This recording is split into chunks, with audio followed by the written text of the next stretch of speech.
सभी को मेरा जोहार।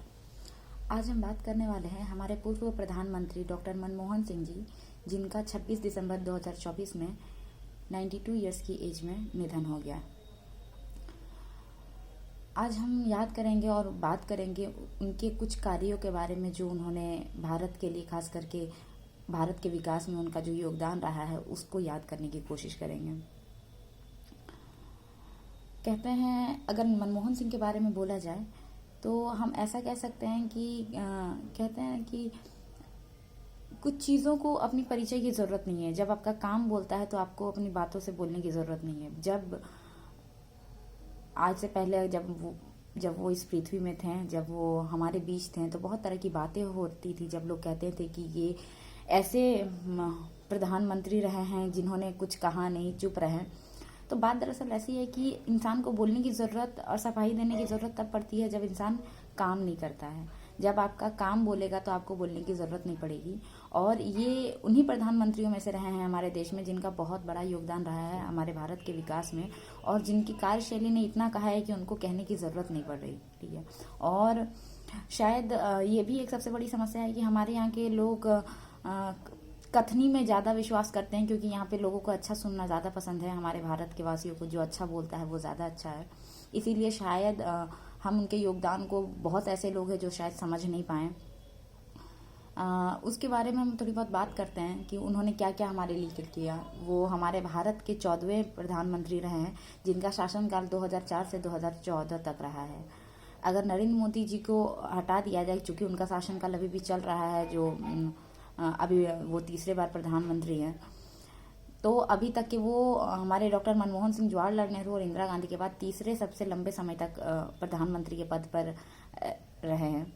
और उनकी कुछ कार्य है जो शायद हम कभी जीवन में भुला नहीं सकते, जिनका योगदान आज भी हमारे जीवन में है और उसका हम लाभार्थी हैं। जैसे right to education, free and compulsory education की जब हम बात करें कि शिक्षा का अधिकार की, ये हर बच्चे का अधिकार है कि उसको फ्री और कंपलसरी एजुकेशन, खास करके जब प्राइमरी की प्राथमिक शिक्षा की बात करते हैं तो मिलना चाहिए।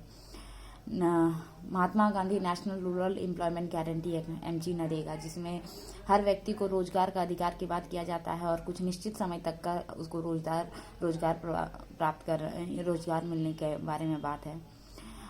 रूरल हेल्थ के बारे में बात करें हम, तो उनका सबसे बड़ा योगदान जो है वो है, आप LPG की बात कर सकते हैं, जिसकी वजह से आज हमारा भारत जिस जगह पे है, और बहुत बड़ा योगदान है जिसको शायद हम चाह के भी नकार नहीं सकते हैं।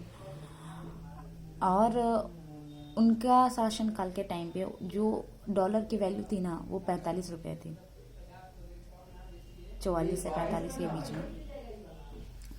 और उस टाइम जब वो प्रधानमंत्री थे तो वो सबसे फास्टेस्ट ग्रोइंग इकोनॉमी में हमारे भारत को लेके गए थे, कि पूरे विश्व में second most fastest growing economy थी हमारे भारत। और आज जो हम चिल्लाते हैं किसी भी समस्या को लेके, कोई भी दिक्कत होती है तो हम कहते हैं राइट टू इन्फॉर्मेशन, की कोई भी समस्या है, कोई भी बात है, जब हमको लगता है कि नहीं यहाँ पे कुछ गलत हमें पता चलना चाहिए, तो हम डायरेक्ट जाते हैं कि हमें इस चीज़ की इन्फॉर्मेशन चाहिए। RTI 2005 वो भी उन्हीं के शासनकाल में हम लोगों को दिया गया है।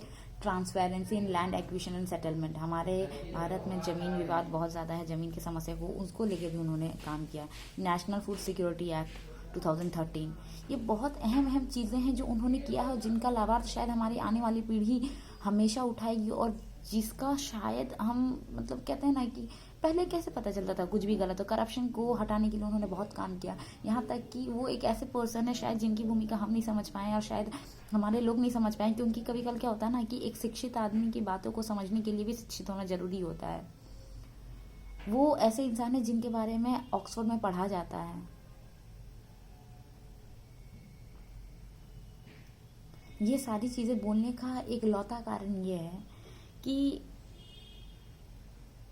अगर आपके कार्य बोलते हैं तो आपके मौखिक बोलने का कोई मतलब नहीं है उसके बारे में। और शायद कभी कभी लोगों को समझने के लिए हमें उस स्तर तक जाना पड़ता है ताकि हम उनकी बातों को समझ सकें। आज वो हमारे बीच में नहीं है। मुझे नहीं पता कितने लोगों को इस चीज़ का कितना ज़्यादा प्रभाव पड़ेगा, या फिर सिर्फ ये इन नज़रों से देखा जाएगा कि उन्होंने एक पूर्व प्रधानमंत्री की सिर्फ मृत्यु हो गई इस नज़र से।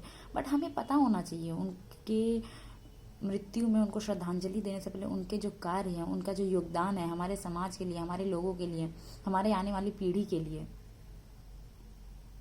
क्योंकि किसी भी महान व्यक्ति को असली श्रद्धांजलि यही हो सकती है कि आप उनके व्यक्तित्व को अपनाएं, आप उनके कार्य को, जो उन्होंने कार्य किया है हमारे समाज के लिए, हमारे आने वाली पीढ़ी के लिए, उसको प्रोत्साहित मतलब रिकॉग्नाइज करें कि उन्होंने क्या किया है, किस तरह का कंट्रीब्यूशन दिया है। शायद ही हमारे बीच में, पता नहीं, ना जाने मतलब कितने ऐसे, बहुत कम ही ऐसे लोग होते हैं जो राजनीति और अपने, खास करके राजनीति में, जो अपनी रोटी सेकने के अलावा समाज के लिए और देश के लिए अपना बहुत ज़्यादा योगदान देते हैं। अपने मतलब अपने स्वार्थ और सारी चीज़ों को साइड रख करके ऐसा काम करना, इतनी बुराइयां, इतनी 10 तरह की बातों को सुनने के बावजूद सिर्फ अपने कार्य में कि हाँ, मेरा जो समाज के लिए हमको जो संवैधानिक पद दिया गया, उस पद की गरिमा को ध्यान रखते हुए मेरा जो कर्तव्य है उसका पालन करेंगे। इसलिए नहीं ताकि किसको क्या सुनने में अच्छा लगता है, इसलिए क्योंकि क्या हमारे समाज के लिए और हमारे देश के लिए अच्छा होगा। हमें आने वाले समय में मनमोहन सिंह जैसे प्रधानमंत्री की ज़रूरत है, जो कार्य करे। हमें कथनी नहीं करनी चाहिए, जो हमारे समाज के लिए, हमारे देश के लिए अपना योगदान दे, अपने बुद्धि, क्षमता। और सबसे बड़ी बात है, एलपीजी की बात करें या फिर चाहे वो जब आरबीआई के गवर्नर रहे उस चीज़ की बात करें, तो वो इतना योगदान शायद इसलिए दे पाए क्योंकि वो इतने बुद्धिजीवी थे। शायद इसीलिए शिक्षा का बहुत बड़ा महत्व है।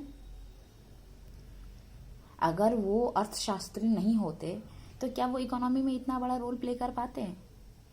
और आज शायद हम उनकी बातों को नहीं समझ पा रहे क्योंकि हम शायद उतने शिक्षित और उस लेवल पे नहीं हैं कि हम समझ पाए कि वाकई में उन्होंने क्या किया है। लाइसेंस राज को उन्होंने खत्म किया। जो विश्व है ना, विश्व का जो मार्केट, उससे हमारे भारत को जोड़ा है। तो हमारी सच्ची श्रद्धांजलि यही होगी कि हम उनके कार्यों को याद करें और उम्मीद करते हैं आने वाले समय में हमें, पता नहीं शायद मुश्किल है, बट उम्मीद किया जा सकता है कि हमें ऐसे और प्रधानमंत्री मिले जो हमारे समाज के लिए कुछ अच्छा करें।